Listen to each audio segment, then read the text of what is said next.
오늘 우리가 함께 상고할 말씀의 제목은 교회의 성례입니다. 한번 따라 하십시다. 교회의 성례. 성례라는 말은 거룩한 의례라는 뜻입니다. 그래서 오늘 교회의 성례라는 제목 가지고 같이 말씀 상고하려 합니다. 옆에 있는 분과 서로 눈으로 인사하면서 이렇게 복을 빌어줍니다. 성례를 행함으로 복이 되시기 바랍니다.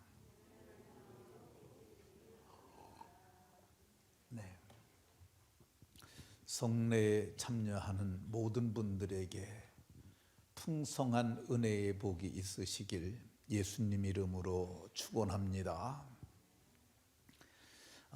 예수님께서 세우신 기독교회는 성례를 행합니다. 그 성례를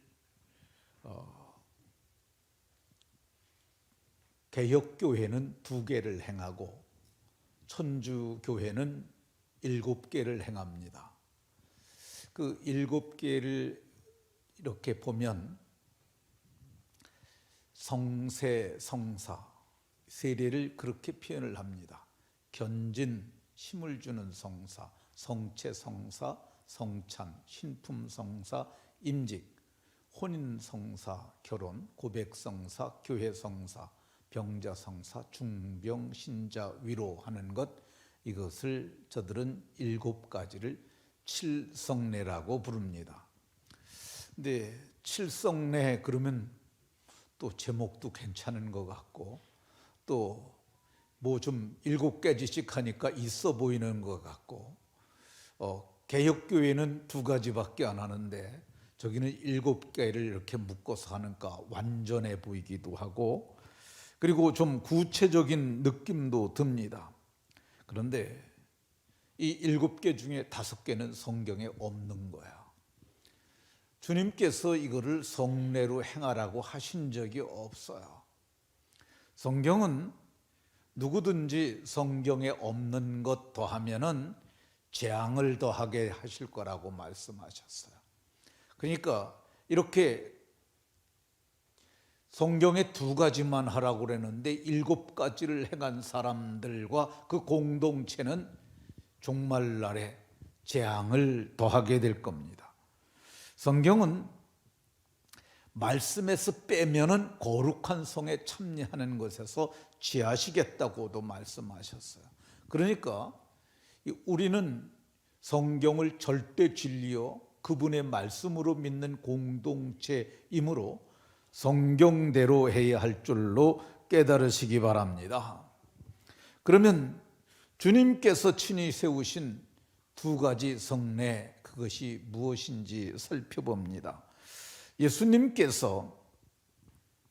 하나님께서 내게 하늘과 땅의 모든 권세를 주셨다고 말씀하시면서 하늘로 올리우시기 전에 마지막으로 지상에서 제자들에게 하신 말씀이에요.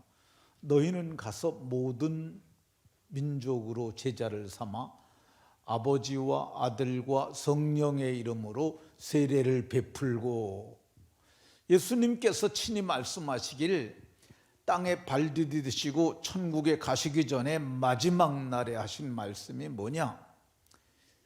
모든 민족으로 제자 삼아 세례 베풀라고 하셨어요. 그러면서 올라가시면서 두려워하지 말고 담대하게 이거 행하라고, 내가 세상 끝날까지 너희와 항상 함께 있을 거라고 말씀하셨어요. 2번째 주님이 하라고 하신 의식은 성례는 성만찬이에요. 예수님께서 잡히시던 날 밤에 이제 제자들과 함께 음식을 드셨어요. 근데 잔을 가지셔서 사례하시고 이것은 너희를 위하여 흘리는 피, 곧 언약의 피라고 하시면서 받아 마시라고 저들에게 나누어 주셨어요. 그리고 떡을 가져서 또 감사기도 하시고 그들에게 주시면서 말씀하시길 이거는 너희를 위하여 주는 내 몸이라고, 이것을 행하여 나를 기념하라고 말씀하셨어요. 너희가 이것을 행하여, 세례는 베풀라고 그러셨고 성만찬은 이를 행하여 나를 기념하라고 말씀하셨어요.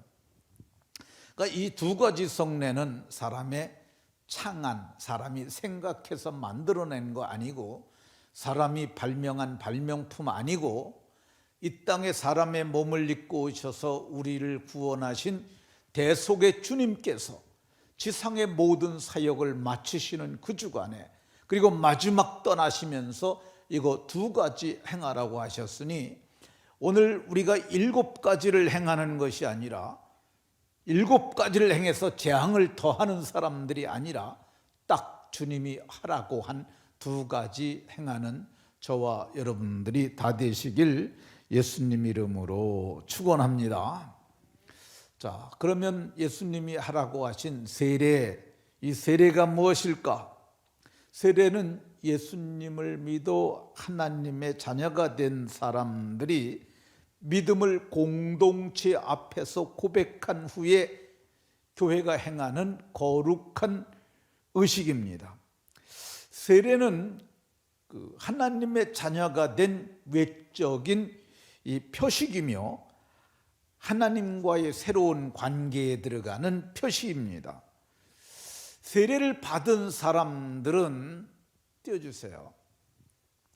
가시적 교회, 가시적이라는 말은 보이는 걸 가시적이라고 그래요.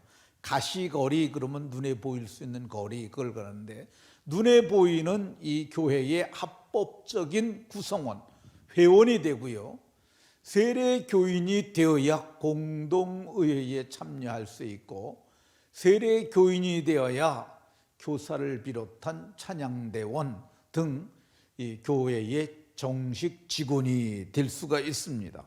그러니까 세례는 합법적인 그리스도인이 되는 가장 기본적인 표로 사도시대 이후에 지금까지 계속되어 온 거룩한 의식이고, 이거는 주님 오시는 그날까지 우리가 행해야 될 거룩한 의식인 줄로 깨달으시기 바랍니다. 그러니까 어떤 분들은 나는 이 세례 안 받아 이렇게 말하면 여러분들이 잘 권하고 깨닫게 해서 그들로 하여금 세례를 받아 교회의 정회원이 되도록 해야 할 줄로 믿으시기 바랍니다. 그러면 오늘 우리가 세례를 받는 것처럼 구약의 성도들도 세례를 받았을까? 아닙니다. 구약의 성도들은 세례를 받지 아니하고 할례를 받았습니다. 할례가 정식으로 시작된 것은 아브라함 때부터였습니다. 아브라함이 99살이 되었을 때 하나님이 그에게 나타나셨어요. 그리고 말씀하시기를 너는 내 앞에서 완전하라 이렇게 말씀하셨어요. 그리고 그의 이름을 아브람에서 아브라함으로 바꿔주시며 너는 열국의 아비, 여러 민족의 아버지가 되리라 이렇게 말씀하셨어요. 그리고 너희 중에 남자는 다 할례를 받으라 이렇게 말씀하셨어요. 그래서 이것을 할례를 받던 사람들을 할례 언약에 참여한 자들이라 말하고요, 사도행전 7장에 보면 스데반 집사님이 아브라함에게 할례의 언약을 주셨더니 그가 이삭을 낳음에 이삭도 8해 만에 할례를 행하고 이렇게 말합니다. 그러니까 할례는 남성의 생식기에 표피, 껍질의 끝부분을 절개해내는 그런 의식입니다. 이것을 할례라고 그래요. 어떻게 하느냐 하면은요,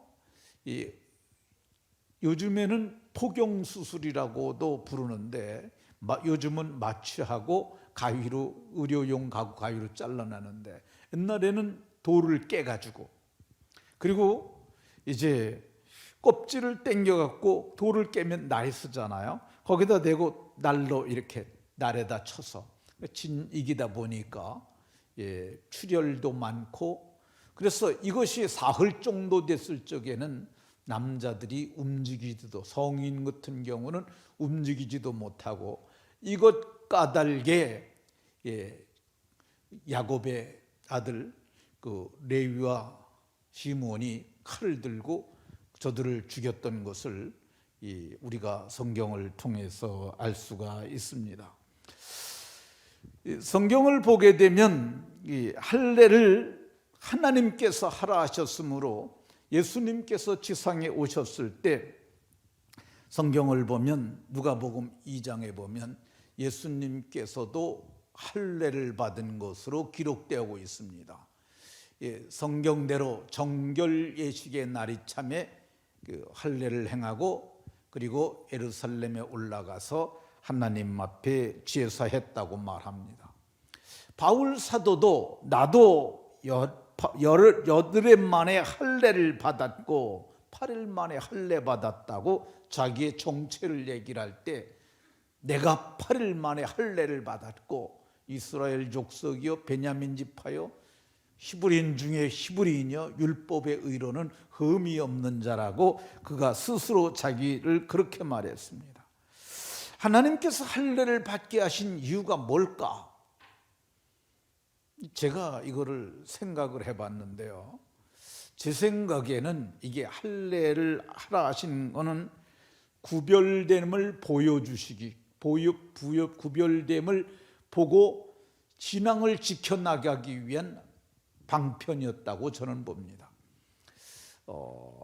우리 요한이 형제는 화장실을 소변 보러 몇 번 정도 가요?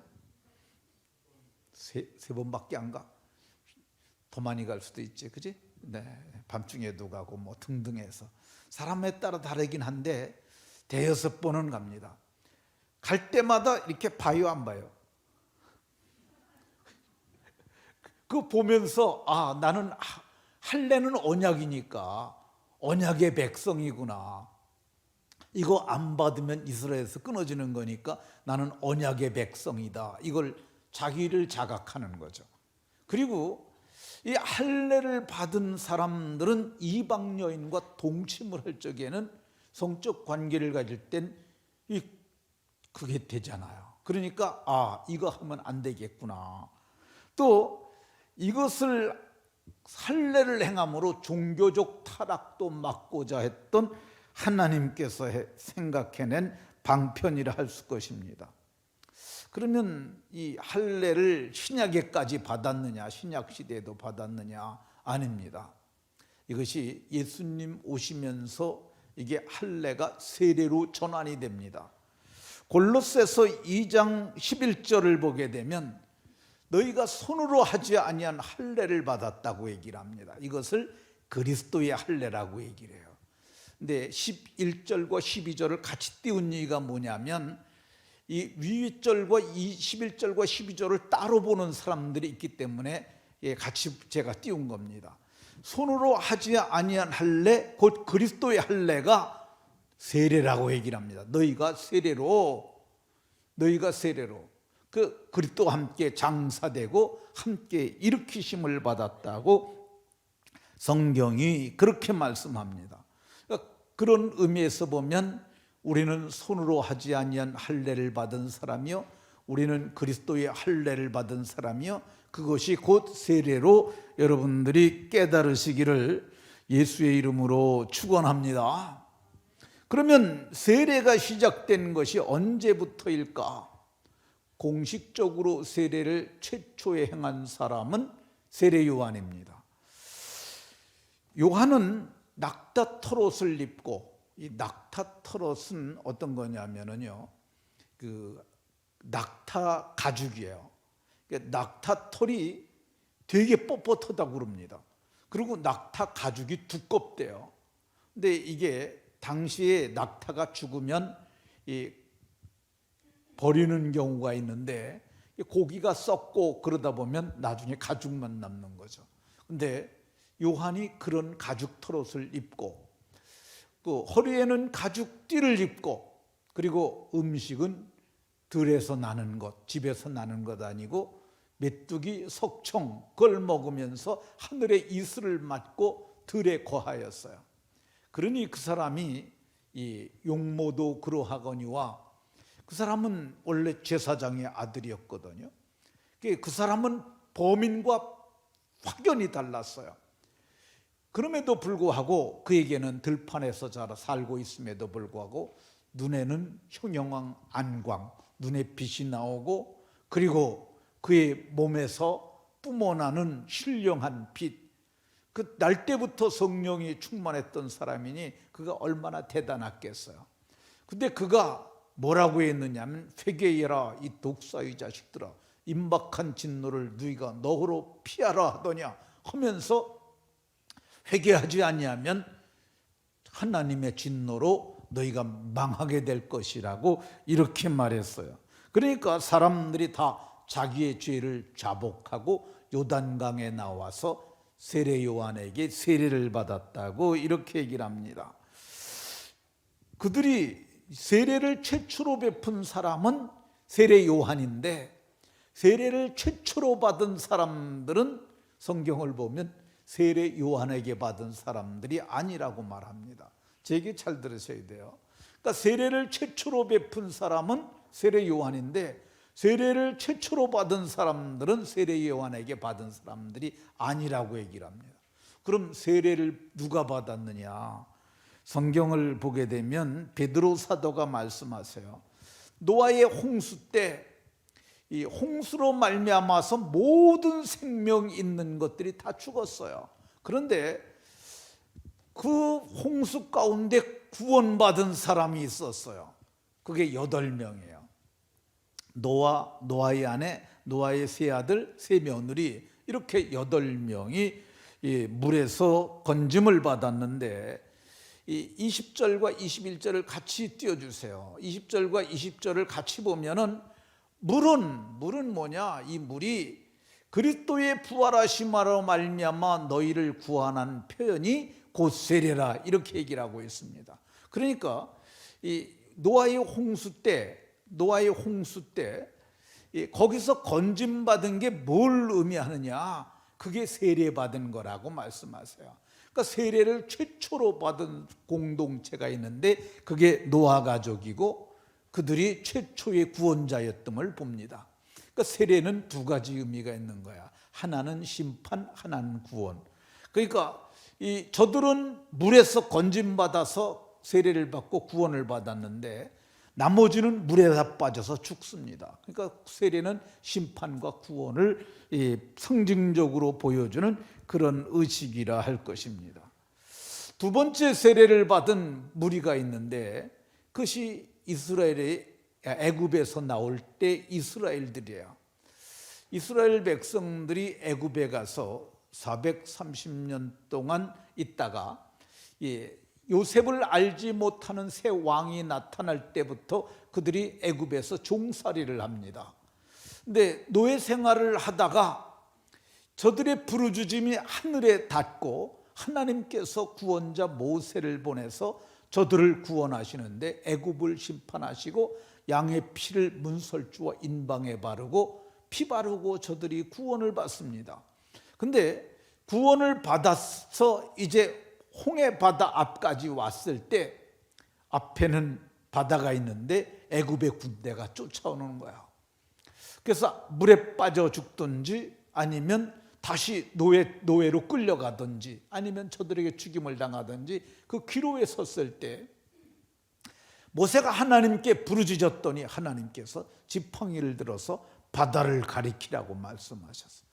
바다가 갈라지고 저들은 그 밤새도록 불어온 동풍으로 말미암아서 뻘밭이 아스팔트처럼 말랐을 때 저들은 그걸 다 건너갑니다.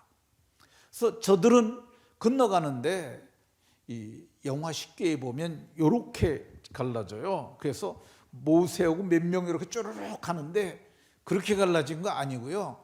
요 정도 갈라진 거 아니고 그 갈라진 폭이 적어도 1km 이상 그렇게 넓게 갈라진 거야, 바다가.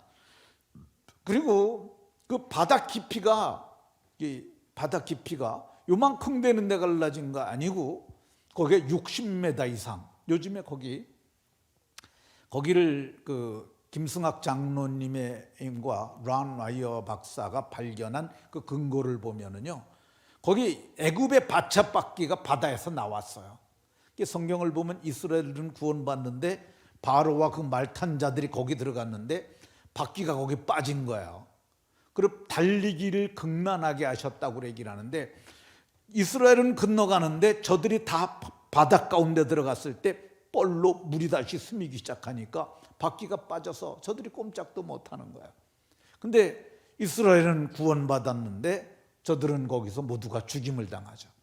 근데 그 뻘밭에 빠졌던 그 바퀴가 그래도 3,000년 이상 있었으니까 그게 형태는 이렇게 있는데 거기 뭐 조개 껍데기를 비롯한 부식되고 그런 흔적이 그대로 있게 발견이 됐어요. 근데 거기 60m 이상 된대요. 그러니까 여러분 한번 생각을 해보세요. 물이 이 정도만 있어도 죽을 것 같지 않겠어요? 근데 수십 메다 이렇게 깊은 물 속에 이렇게 있는데 거길 지나갈 때, 야, 빨리 지나가야겠다. 저거 무너지면 어떡하냐, 죽지. 그러고서 저들이 다 건넜는데, 성경은 이렇게 얘기를 합니다. 고린도전서 10장 1절에서 2절에서 말하길, 우리 조상들이 다 구름 아래에 있고 바닷 가운데를 지나며 모세에게 속하여 구름과 바다에서 세례를 받았고, 세례받았다고 얘기를 해요. 그러니까 두 번째 세례받은 무리가 이스라엘 백성들이에요. 그러니까 양의 피 바르고 세례받았어요. 우리도 그렇잖아요. 예수님 믿는 순간 핏부림을 통해서 성량을 받고 그리고 공동체 앞에 세례를 받잖아요. 그러니까 세례는 어떤 거냐? 저들은 죽고 우리는 사는 거야. 그러니까 죽음을 통과하는 거룩한 의식이 세례입니다. 그러나 세례를 공적으로 개인적으로 베푼 사람은 세례 요한이에요. 세례 요한은 회개의 세례를 베풀었어요. 세례 요한에게 예수님께서도 세례를 받으셨고, 세례 받으셨을 때 삼위 하나님께서 거기에 현현하셨어요. 어떻게 했냐면 성령이 비둘기같이 내려오고 아버지께서 말씀하시길 내 사랑하는 자여 내 기뻐하는 자라고 말씀하셨고, 그때 예수님은 거기서 세례를 받으셨어요. 세례를 최초로 베푼 사람은 세례 요한이지만 세례를 공식화해서 제도화하신 분은 예수님이세요.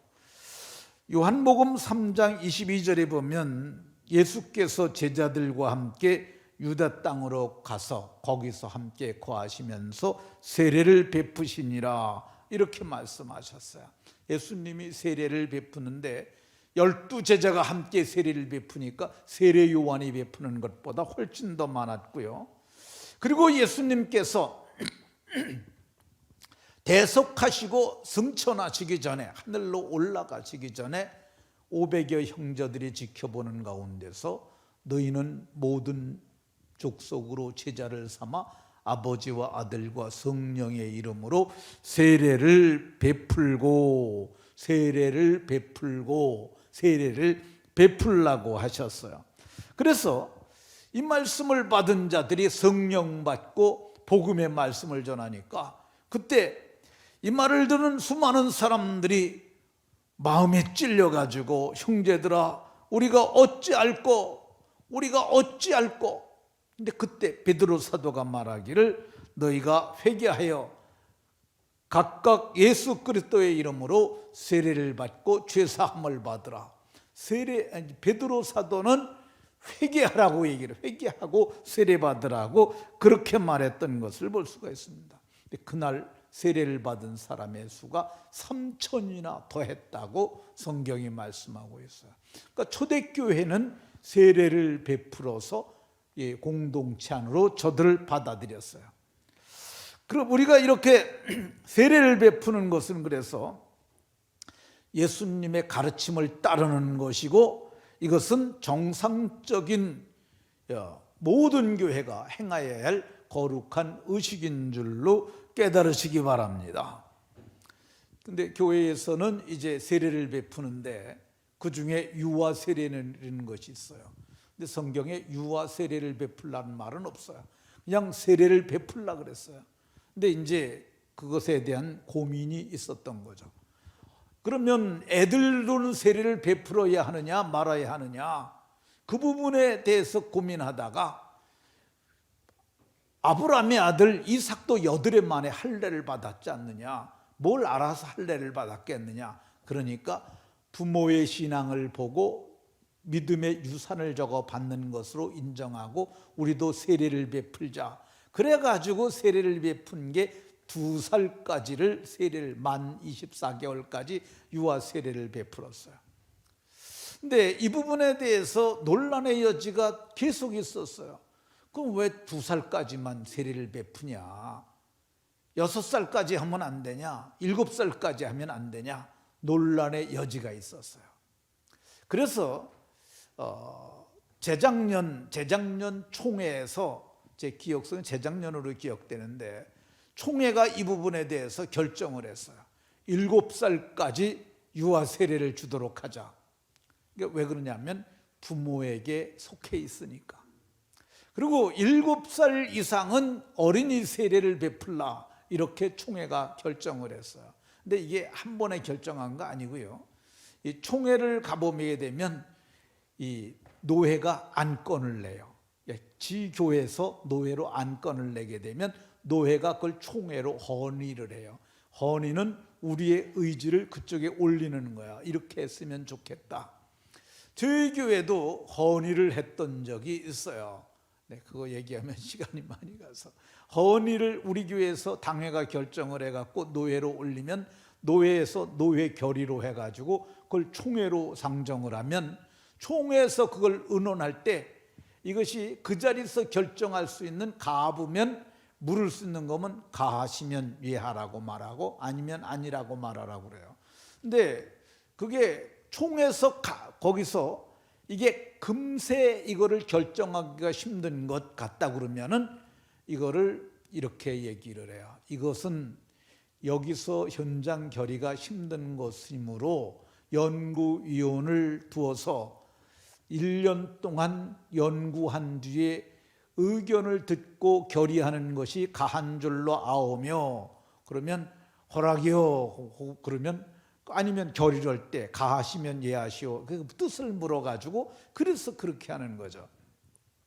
그래서 총회가 헌법을 수정해가지고 수정안이 나왔는데 이게 이겁니다. 만 7세가 아니라 6세까지 유아 세례를, 만 7세부터 13세까지는 어린이 세례를, 그리고 부모 중 한 편만이라도 세례교인이면 혹은 입교인이면 줄 수 있고, 부모의 부재시 당회의 허락으로 가능하고, 후견인을, 여긴 안 나왔네요. 헌법에는 안 나왔지만은 일반적으로 후견인을 세우면 더욱 좋다고 생각합니다.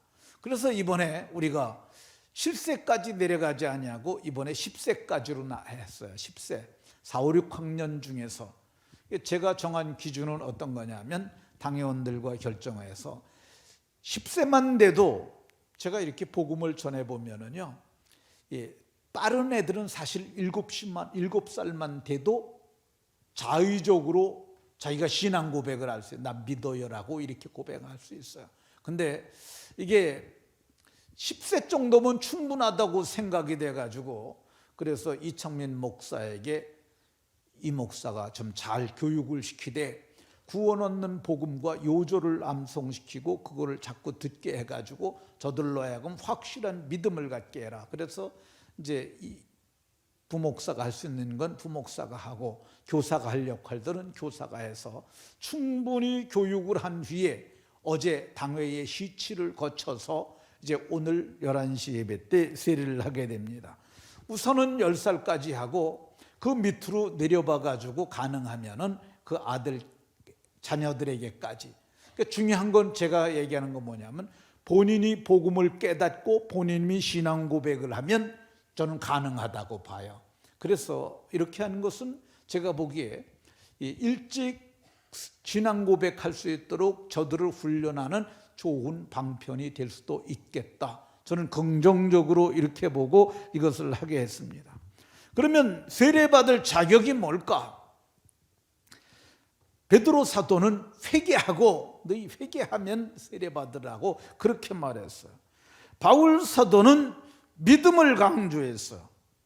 주 예수를 믿으라. 그러면 너희가 내 집이 구원을 받으리라. 그리고 그날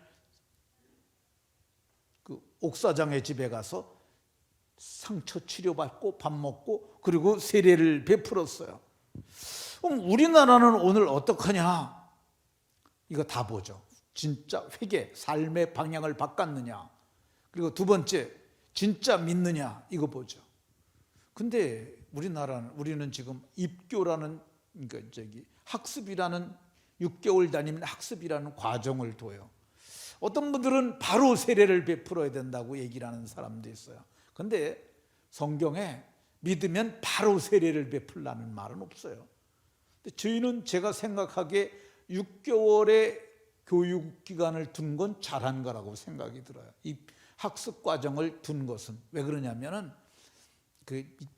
믿는다 그러고 안 믿는 변절자들이 있기 때문에 약간의 기간을 두는 것, 그 한 텀이 1년이에요. 세례받을 때까지. 저는 그 정도를 도소하는 것도 괜찮다고 생각이 듭니다. 그럼 왜 빌립보 지방에서 바울 사도는 이 간수장이 믿는다고 그러니까 그날 밤에 그 집에 가서 그 식구들도 다 믿는다고 그러니까 아버지가 믿는다고 그러니까 애들도 다 따라서 믿는다고 그래가지고 그날 세례 베풀었잖아요.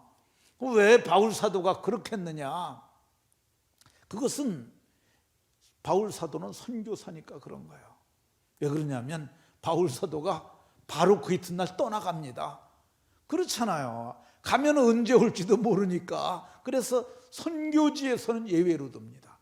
선교지에서는 선교사 재량에 맡겨서 신앙 고백을 하면 바로 세례를 베푸는 것을 볼 수가 있습니다. 그러면 세례는 어떤 의미가 있고 어떤 효과가 있냐? 먼저 의미를 살펴보면 로마서 6장에 보면 예수와 합하여 세례를 받은 우리는, 그러니까 세례를 받을 때 예수에게 속하는 거야. 그리고 또 예수와 하나가 되는 연합이 이루어져요. 그의 부활하심과 같은 모양으로 연합을 하게 되고요. 그래서 이 세례를 받으면 어떤 효과가 있냐? 그의 죽으심과 합하여 세례를 받음으로 우리가 어떤 존재가 되냐? 우리가 그리스도와 함께 죽게 됩니다. 그리스도와 함께 죽음으로 우리는 죄에 대하여 죽고 의에 대하여 산 자가 됩니다. 좀 어려울 수 있는데 이 말이 로마서 지금 6장에는 세례를 다뤄요. 근데 6장 10절에 보면 예수님이 죽으심은 죄에 대하여 단번에 죽으심이요. 그러니까 이와 같이 너희도 죄에 대하여 죽은 자요. 그러니까 죄에 대해서 죽었으면 발로 차면 움직일까? 일어나 그러면 너 죄가 충동을 해요. 야, 저 앞에 지금 큰 재물이 있어. 손만 뻗으면 다 가질 수 있어. 가져 그런다. 죽은 사람이 가져갈 수 있어요? 죽었으니까 못 가지지. 그러니까 죄에 대하여 죽은 거야. 죄에 대하여 이젠 반응하지 말라고 이렇게 말씀하고 있습니다. 죄에 대하여 죽고 우리가 새 생명을 얻게 됐음을 얘기를 합니다. 4절에서 로마서 6장은 세례를 계속 얘기를 하는 거예요. 그러니까 죽으심과 합하여 세례를 받았는데 이제 예수님이 죽었다가 사흘 만에 부활하시잖아요. 죽은 자 가운데 살리심과 같이 우리도 새 생명을 얻는데 생명이 피에 있는데 그 예수의 피가 영생하시는 피인데 그 피뿌림을 통해서 말미암아 우리가 새 생명 곧 영생하는 그런 피를 얻게 되고 그 영생하는 피로 말미암아 우리가 영원히 살게 되고 그래서 마지막 날에 여기 그 5절에 보면 그의 부활하심과 같은 모양으로 우리가 연합해서 부활하게 되는데 그때 어떤 부활을 하게 되느냐? 생명의 부활을 하게 되는 줄로 깨달으시기 바랍니다. 그러니까 생명의 부활을 하는데 그럼 우리가 어떤 모양으로 생명의 부활을 할까? 바울 사도는 빌립보 교회에 편지하면서 그리스도의 영광의 몸의 형체와 같이 변케 하시리라. 우리의 낮은 몸, 죽을 몸, 멸할 몸, 이 몸이 예수님의 영광의 몸의 형체와 같이, 이거는 우리가 상상조차도 안 되는 거야. 그리고 이 변화된 몸의 형체로 말미암은 신분의 변화는 지금은 우리가 천사보다 못해요. 그런데 이게 부활의 영광의 몸을 입는 그 순간 그분의 영광의 몸처럼 변하게 되니까 천사보다 더 귀한 천상의 존귀한 존재로 우리가 변화될 줄로 믿으시기 바랍니다. 그럼 어떻게 살아야 할까? 어떻게 살아야 할까? 그리스도께서 나타나실 때 칭찬과 영광과 존귀를 얻을 것을 생각하면서 오늘도 믿음으로 살아야 할 줄로 믿으시기 바랍니다. 우리가 이제 그분을 뵐 때 칭찬과 영광과 존귀를 얻게 될 것이라고. 이거를 외세요. 딴 사람한테 얘기하는 말이 아니라 여러분들한테 하는 말이에요. 나 주님이 칭찬하고 나 영광의 몸으로 변케 해주시고 나를 존귀케 하실 것이라, 이걸 믿고, 그리고 그걸 생각하면서 날마다 생각하는 거야. 영광스러운 즐거움으로 기뻐하며 살아야 합니다. 이 말이 얼마나 좋은 말이에요. 자, 이거 보세요. 영광스러운 즐거움으로, 말로 다 할 수 없고 말로 표현할 수 없는 그 영광스러운 즐거움으로 기뻐한다고 얘기를 하고 있어요. 그 기쁨이 있는 사람이 신령한 기쁨을 만끽하며 살아가는 정말 참으로 귀한 그리스도인입니다. 모두가 그런 은혜가 여러분들에게 충만하시기를 예수님 이름으로 축원합니다.